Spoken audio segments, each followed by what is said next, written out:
नमस्कार मेरे मकर राशि के मित्रों, 18 साल बाद किसका बजेगा डंका। आखिर राज सिंहासन पर कौन विराजमान होगा। मकर राशि वालों, केतु देव आपके जीवन में बहुत बड़े संकेत लेकर के आए हैं 18 साल बाद। ये बहुत खास समय है, कहीं देर ना हो जाए, इसको समझिए, कहीं ये मौका आपके हाथ से ना निकल जाए। केतु देव जहां राहु के साथ समसप्तक का योग बना करके आपके जीवन में आपकी आर्थिक स्थिति को मजबूत करने के संकेत दे रहे हैं, वही करियर में भी आपको बहुत बड़े मौके प्राप्त हो सकते हैं। इसी के साथ साथ कुछ ऐसी चीजें आपको प्राप्त हो सकती हैं, कुछ ऐसी चीजों का ज्ञान आपको हो सकता है जो आपके जीवन में एक सकारात्मक नए बदलाव को दृष्टिगोचर कर सकता है। हो सकता है वो चीजें अभी तक आपके सामने हो, लेकिन आप उनको समझ ना पाए हो, उनको समझने की प्रेरणा यह दे रहे हैं। आइए शुरू करते हैं मेरे मित्रों, केतु देव का यह परिवर्तन मघा नक्षत्र में किस प्रकार से मकर राशि वालों के जीवन में एक नई चमक ला सकता है। अष्टम भाव मेरे मित्रों, अष्टम भाव गुप्त घटनाओं का है, अचानक से परिवर्तन का है और कर्म का भी यह भाव है। अष्टम भाव में जब केतु मघा नक्षत्र में आए हैं तो मघा नक्षत्र का जो सिंहासन है, जो जोडिएक साइन है, वो है सिंहासन। तो केतु सिंहासन पर विराजमान हो चुके हैं और चूंकि ये आपके धन भाव को देख रहे हैं तो आप समझ लीजिए कि केतु का धन भाव को देखना अब आपके जीवन में आर्थिक रूप से आपके लिए मजबूती के संकेत दे रहा है। क्यों, समझिए। अब आप व्यापार कर रहे थे, आपको लग रहा था कि यार व्यापार में मुझे यार लाभ नहीं हो रहा, मैं इतनी मेहनत कर रहा हूं, मैंने इतना स्टाफ रखा हुआ है, सारा क्वालिफाइड स्टाफ है, लेकिन यार आखिर लाभ क्यों नहीं हो रहा। तो अब अचानक से इस दौरान आपको पता चलेगा कि जो आपने स्टाफ रखा हुआ है, एक उदाहरण के तौर पर समझिए कि उसमें से कुछ लोग ऐसे हैं जो आपके कॉम्पिटिटर्स के साथ मिले हुए हैं। एक उदाहरण बता रहे हैं मेरे मित्रों, इसका मतलब यह नहीं कि वो ऐसा कर ही रहे हैं। कुछ ऐसी चीजें जो आपको अभी तक महसूस नहीं हो रही थी, वो चीजें इस गोचर काल के दौरान आपको महसूस होंगी। क्यों कि केतु अचानक से परिवर्तन के संकेत दे रहा है और केतु आध्यात्मिकता का प्रतीक है, और चूंकि आध्यात्म का ग्रह आपके अष्टम भाव पर बैठा है तो ये क्या करेगा, आपकी सिक्स सेंस को कहीं ना कहीं एक्टिवेट करेगा। उन चीजों को आप पहले से बेहतर देख पाएंगे जिन्हें आप देख तो रहे थे लेकिन समझ नहीं रहे थे। ये आपके जीवन में अचानक से कुछ ऐसे आइडियाज लाएगा जो आपके व्यापार को, आपके करियर को एक बड़ी बुलंदियों पर पहुंचाने में मदद कर सकता है। यह वह गोचर है जब केतु देव आपको सिंहासन पर बैठा सकता है, लेकिन केतु देव कहते हैं कि अगर आप सही रास्ते पर चलते हैं, अगर आप अहंकार को त्यागते हैं तो ही केतु देव आपकी मदद करेंगे। क्यों, क्योंकि केतु देव आध्यात्म के प्रतीक हैं, ये विरक्ति के प्रतीक हैं। किस चीज की विरक्ति? अभिमान की विरक्ति, लालच की विरक्ति, शॉर्टकट की विरक्ति। राहु इन चीजों को बढ़ाता है और केतु इन चीजों को कंट्रोल करने की प्रेरणा देता है। तो इस तरह की चीजें अब आपके जीवन में 29 मार्च 2026 से 5 दिसंबर 2026 तक देखने को मिलेंगी। यदि आपकी भी इच्छा है कि आपका व्यापार बढ़े, आपकी शोहरत बढ़े, आपका नाम बढ़े, आपके जीवन में बहुत सकारात्मक चीजें आए और जो आप प्राप्त करना चाहते हैं उसको वास्तव में प्राप्त कर पाए, तो केतु को समझना बहुत जरूरी है मेरे मित्रों। अभी आगे बहुत सारी चीजें आपको पता चलेंगी जिससे वन बाय वन आप अपने जीवन में क्या क्या संकेत मिल सकते हैं उनके प्रति काफी जागरूक होंगे। अब देखिए, इसके ठीक सामने राहु बैठा है, वो धन और परिवार का भाव है, और केतु अष्टम भाव में परिवर्तन का, अलगाव, विरक्ति का भाव। तो बाहर से आपका आकर्षण बढ़ेगा। क्या? धन के प्रति आकर्षण। धन को अधिक से अधिक कैसे कमाया जा सकता है, परिवार के अंदर सद्भाव कैसे बढ़ाया जा सकता है, अपनी बोलचाल को, अपनी वाणी को, अपने व्यवहार को किस प्रकार से और बेहतर किया जा सकता है, इस पर आपका ध्यान होगा। और अंदर से केतु विरक्ति लाएगा, अलगाव लाएगा। किन चीजों के प्रति? अगर आपसे कुछ गलती हुई है तो वो आपके दिमाग में आएंगे, नहीं यार मैंने यहाँ गलती की, यार मुझसे गलती हो गई थी, मुझे ऐसा नहीं करना चाहिए था। अब तक यदि आप खुद के बारे में सोचते थे, आपके अंदर मैं की भावना थी, तो वो मैं की भावना जो थी उससे अलग आपको करेगा, अलगाव आपके अंदर लाएगा, कहेगा कि मैं को नहीं, परिवार को मध्य में रखिए, सबके बारे में सोचिए, हम के बारे में सोचने की प्रवृत्ति इस वक्त बढ़ेगी। और परिवार को साथ लेकर के, हो सकता है अपने बिजनेस में अपने परिवार के किसी सदस्य को आप शामिल कर लें, हो सकता है आपके परिवार का कोई सदस्य आपके पास आए और आप बिजनेसमैन है, भैया मेरे पास नौकरी नहीं है, प्लीज मुझे रख लीजिए, इस वक्त मैं मजबूर हूं, तो आप क्या करेंगे? आपके मन में एक दया भावना आएगी, कोई यार मेरा बच्चा है, मेरा भाई है, मेरा भतीजा है, इसको अपने यहां रख लूं। इस प्रकार की प्रेरणा आपके अंदर होगी मेरे मित्रों। इस वक्त यह गोचर बहुत महत्वपूर्ण है, बहुत महत्वपूर्ण। जो इस गोचर को समझ जाएगा ना मेरे मित्रों, वो काफी जीवन में बुलंदियों को प्राप्त कर सकता है, क्योंकि काफी लंबा समय है, मार्च से लेकर के दिसंबर तक का समय है, बहुत महत्वपूर्ण समय। 2026 का बहुत महत्वपूर्ण ट्रांजिट है मेरे मित्रों। अब आगे बढ़ते हैं।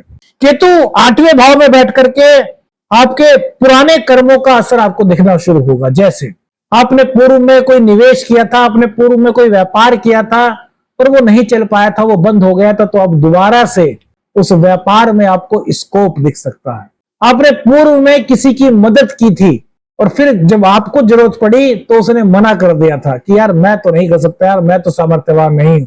तो अब उसको अपनी गलती का एहसास होगा कि भैया मैं उस समय पर आपकी मदद नहीं कर पाया था, मुझे माफ कर दीजिए, आप बताइए मैं आपके लिए क्या कर सकता हूं। मतलब केतु आपके व्यक्तित्व को निखार रहा है। जहां आपने भला किया है वहां से भला लौटने के प्रतिफल का यह वक्त है मेरे मित्रों। क्यों? क्योंकि पुराने कर्मों का असर केतु से दिखता है। केतु वंश का प्रतीक है, पूर्वजों का प्रतीक है, मान सम्मान का प्रतीक है। सिंहासन पर जब बैठता है कोई ग्रह तो क्या कहलाता है? राजा। यानी कि राजा समान आपका आदर इस वक्त केतु कराएगा। तो स्थिति हमने बता दी, कौन सी स्थिति? अहंकार ना हो। अब आगे बढ़े। मानसिक स्थिति, केतु देव जब आपके अष्टम भाव में बैठेंगे और 12वें स्थान पर दृष्टि डालेंगे तो कहीं ना कहीं मन में यह विचार आ सकता है कि यार क्यों ना कुछ देर अकेला रहा जाए, क्यों ना कुछ देर खुद से बातें की जाए, क्यों ना कुछ देर कुछ अकेले बैठ करके विचार किया जाए।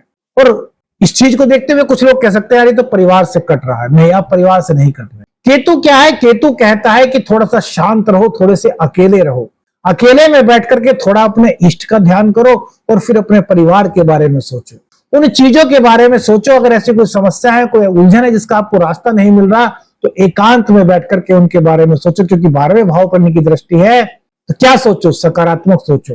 और मेरे मित्रों, आप शायद विश्वास ना करें, करके देखेगा फिर खुद अपनी राय हमें बताइएगा कि इस दौरान यदि आप एकांत में बैठ करके अपने से बातें करते हैं, अपनी कमियों को देखते हैं, अपनी खूबियों को देखते हैं और ये सोचते हैं कि आज मैंने क्या किया और मैं क्या बेहतर कर सकता हूं, अगर कोई उलझन है तो उसको किस प्रकार सुलझा सकता हूं, तो मेरे मित्रों आपके पास खुद ब खुद आइडिया आने शुरू हो जाएंगे। आपका मन अंदर से शांत हो जाए। केतु कहता है कि अंदर से खुद को पहचानो, अपनी आत्मा से बात करो, परमात्मा से जुड़ो। परमात्मा से कैसे जुड़ेंगे? अपने इष्ट से जुड़ेंगे, अपने इष्ट का नाम लेंगे, आध्यात्मिक बनेंगे, अपने मन में आध्यात्मिकता का समावेश करेंगे। पहले से ही है तो और अच्छी बात है, और ज्यादा बढ़ेगी। नहीं थी तो समावेश होगा, जागृति आएगी, मन में प्रेरणा आएगी और यही प्रेरणा आपके जीवन में आपको एक अलग व्यक्तित्व का स्वामी बना रही है। लोगों को परखने की क्षमता बढ़ेगी, कौन अपना है, कौन पराया, कौन मेरे साथ है दिखाने के लिए और कौन मेरे साथ है जो वास्तव में मेरा शुभचिंतक है। इस चीज को समझने में आपको मदद मिलेगी। ये अंदर से ही आपको एक प्रेरणा होगी, एक अंतरात्मा की आवाज होगी, आप स्थितियों को समझ पाएंगे। तभी तो हमने कहा उन चीजों को जिनको आप अभी तक देख रहे थे, बस देख रहे थे, समझ नहीं पा रहे थे, अब उनको आप समझ भी पाएंगे। बहुत अच्छा गोचर है। तभी तो हमने कहा बेहद खास समय है। ये समय आपके हाथ से निकल ना जाए मेरे मित्रों, इसको समझिए, इसकी इंपॉर्टेंस को समझिए और अपने जीवन में केतु की कृपा से आगे बढ़ने के लिए सही दिशा में कदम बढ़ाइए। धन की बात करें, अचानक लाभ की स्थिति आपके जीवन में आ सकती है। मेरे मित्रों, बहुत गौर से यह पॉइंट सुनना, क्योंकि राहु आपके सेकंड भाव में बैठा है। राहु कहेगा कि ऐसे कार्य करो जो शॉर्टकट से आपके जीवन में आपको कुछ प्राप्ति कराए, लेकिन नहीं, यहां पर राहु की चाल में आपको नहीं फंसना, क्योंकि केतु कहता है कि सही दिशा में सही मार्ग पर चल करके जो धन कमाया जाता है वही सही होता है, वही हमारे जीवन को रंग देता है। शॉर्टकट में मत पड़ना, राहु इंस्पायर करेगा। और जब आप केतु के रास्ते पर चलेंगे तो राहु भी उसी ढंग में डल जाएगा और फिर आपको वही प्रेरणा देगा जो केतु चाहता है। क्यों? क्योंकि राहु के पास ये सर है और केतु के पास ये धड़ है। तो केतु के पास असीमित क्षमताएं हैं, लेकिन केतु और राहु के पास सोचने की एक अलग सोच है। यहां पर केतु और राहु का मिलन करना है। राहु की पॉजिटिव सोच लेकर के केतु के आशीर्वाद के रास्ते पर, यानी कि सही मार्ग पर आप आगे चलते हैं, तो यह आपकी आर्थिक स्थिति को मजबूत कर सकता है कोई बीमा वगैरह आपने किया था, कोई निवेश वगैरह आपने किया था, तो उसका फल अगर आपको प्राप्त नहीं हो पाया था तो वो प्राप्त होने के संकेत इस गोचर काल के दौरान आपको मिल रहे हैं। रिश्तों की बात करें तो गहराई की जरूरत है, रिश्तों में बहुत मजबूती आ रही है। जो सच्चे रिश्ते हैं, जिनके अंदर केवल आकर्षण नहीं बल्कि सद्भाव की भावना है, ये भावना है कि हमारा रिश्ता बहुत मजबूत है, हम दोनों एक दूसरे से बहुत प्यार करते हैं, वो रिश्ते बहुत मजबूत होंगे। जो सतह पर रिश्ते थे वो भी मजबूत होंगे, लेकिन शर्त यही है कि वो सच्चे होने चाहिए, क्योंकि केतु हमेशा सच्चाई को स्वीकार करता है। केतु कहता है कि हकीकत को पहचानो, हकीकत को समझो और हकीकत से जियो। तो यहीं पर आपके थोड़े से भरोसे की परीक्षा हो सकती है मेरे मित्रों। तो यहां पर आपको उलझन में नहीं रहना, यहां पर आपको अपने प्रेम को समझना है, अपने रिश्तों को समझना है। आध्यात्म के स्तर पर देखा जाए तो इससे बेहतर गोचर और कोई नहीं कह सकते। ध्यान, साधना, ज्योतिष में आपकी रुचि बढ़ेगी। ये समय भीतर से बदलने का है। यदि आप ज्योतिषी बनना चाहते थे, आप ज्योतिष का अध्ययन कर रहे थे और आपको चीजें समझ नहीं आ रही थी, तो अचानक से अब चीजें आपको समझ आने लगेंगी। ज्योतिष का डीपली ज्ञान आप कर पाएंगे। अनुसंधान कर रहे थे, अनुसंधान में सफलता का योग यहां बन रहा है। किसी चीज पर रिसर्च कर रहे थे, बहुत बड़े रिसर्च कर रहे थे, तो वहां पर कामयाबी के संकेत इस वक्त केतु आपके लिए लेकर के आया है। इसलिए हमने कहा कि बहुत खास समय है। राहु सेकंड भाव में है, तो मेरे मित्रों धन कमाने के नए रास्ते आपको दिख सकते हैं, लेकिन लालच या गलत निर्णय, इससे आपको नुकसान हो सकता है। वाणी पर दृष्टि है तो बोलने का तरीका आपको बदल सकता है। तो यहां पर तीखा तरीका नहीं अपनाना, बल्कि मृदु और प्रभावशाली तरीके को आपको अपनाना है, क्योंकि राजनीति में भी यह आपके लिए बहुत अच्छे मौके आपको दे रहा है। यदि आप राजनीति में हैं तो केतु का यह गोचर आपको बहुत आगे बढ़ा सकता है, लेकिन वहीं आपके कटु शब्द ये आपको पीछे भी कर सकते हैं। तो शब्दों का चयन करना इस वक्त आपके लिए सबसे ज्यादा प्रायोरिटी पर रहना चाहिए, क्योंकि वहां पर राहु बैठे हैं। भ्रम की स्थिति मत पालिए, खुद से क्लियर होकर के सही शब्दों का इस्तेमाल कीजिए। जहां राजनीति में आपको सफलता दिला सकते हैं, वहीं आपके करियर में भी आपको एक नई ऊंचाई पर ले जाने में बहुत बड़ी मदद कर सकते हैं। परिवार में सद्भाव बनाना होगा, परिवार में सुख शांति लाने के लिए अपनी गलतियों को समझना होगा। आपने क्या गलती की खुद से सोचना होगा, आप क्या बेहतर कर सकते हैं, उन चीजों पर फोकस करना होगा। यदि आप इतना कर पाते हैं तो परिवार में सुख शांति, सद्भाव, समृद्धि, इन चीजों से केतु आपको लवरेज कर सकते हैं मेरे मित्रों। सावधानी क्या है? झूठ से बचें, भ्रम से बचें, लालच से बचें और बिना सोचे समझे किसी भी प्रकार का कोई भी आर्थिक निर्णय न लें। किसी भी प्रकार का कोई जोखिम बिल्कुल आपको नहीं लेना चाहिए। केतु की दृष्टि मेरे मित्रों 12वें भाव पर है, तो विदेश से संबंधित कोई काम आपका बन सकता है।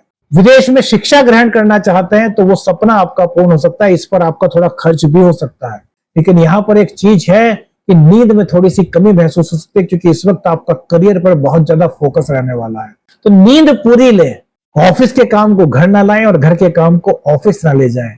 इस प्रकार से आपको अपने जीवन में बैलेंस बनाना होगा। घर, वाहन और माता, इन तीनों से जुड़ा हुआ कोई शुभ संकेत आपको मिल सकता है। माता को कोई रोग था तो राहत के संकेत मिल रहे हैं। घर को लेकर के कोई समस्या, कोई अड़चन थी तो वो दूर हो रही है। भूमि, भवन, वाहन खरीदना चाहते थे तो उसके लिए भी यह समय बहुत अच्छा है, क्योंकि केतु की दृष्टि आपके चतुर्थ भाव पर जो पड़ रही है, वहां पर मंगल की राशि है, और मंगल की राशि पर केतु बुरा असर कम से कम नहीं डालते। शत्रु की चाल आपका कुछ नहीं बिगाड़ पाएगी, शत्रु खुद ही अपनी चाल में फंसते हुए दिखाई दे रहे हैं। जीतने की क्षमता आपके अंदर आ रही है, क्योंकि रचनात्मकता आपकी बढ़ रही है। अचानक से हुआ कुछ घटना आपके जीवन में बड़ी टर्निंग पॉइंट बन सकती है। कैसे? केतु अष्टम भाव में है, आप किसी यात्रा पर जा रहे हैं, यात्रा में जाते जाते कोई व्यक्ति आपको मिल जाए, जिससे आपको कोई ऐसा आइडिया मिल जाए, अचानक से ऐसा आइडिया मिल जाए जो आपके बिजनेस को काफी उपलब्धियों पर ले जाए। करियर में बदलाव के सूचक है। नौकरी में नई नौकरी की तलाश में थे तो वो नौकरी की तलाश आपकी पूर्ण हो सकती है। नई दिशा में अचानक से कई अवसर आपको मिल सकते हैं। क्लैरिटी आपकी इस गोचर काल के दौरान बढ़ रही है। देखिए, राहु धन बढ़ाता है, लेकिन केतु अंदर से डिटैच करता है। कंफ्यूजन होता है, कमाऊं या छोड़ूं। तो यहां पर यह बात ध्यान रखनी है कि कमाना चाहिए, लेकिन सही रास्ते पर। गलत रास्ते पर जा रहे हैं तो उसको छोड़ दीजिए, यही केतु का संकेत है। करियर में नए बदलाव आ रहे हैं, नए अवसर आ रहे हैं, स्टेबिलिटी आपको मिलती हुई दिखाई दे रही है। रिश्तों में ईगो पर कंट्रोल करना बहुत जरूरी है। आत्म चिंतन आपका इस गोचर काल के दौरान बढ़ रहा है। क्या करें मेरे मित्रों, बोलने से पहले थोड़ा सा सोचें।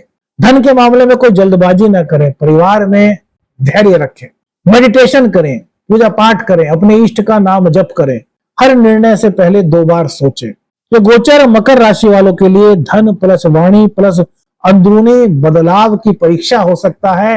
यदि आप शॉर्ट टेम्पर हैं, आपके अंदर ईगो है, आपके अंदर गुस्सा है, लेकिन अगर ये चीजें नहीं है तो ये आपके लिए लाभ के कई मौके, कई अवसर आपको दिला सकता है।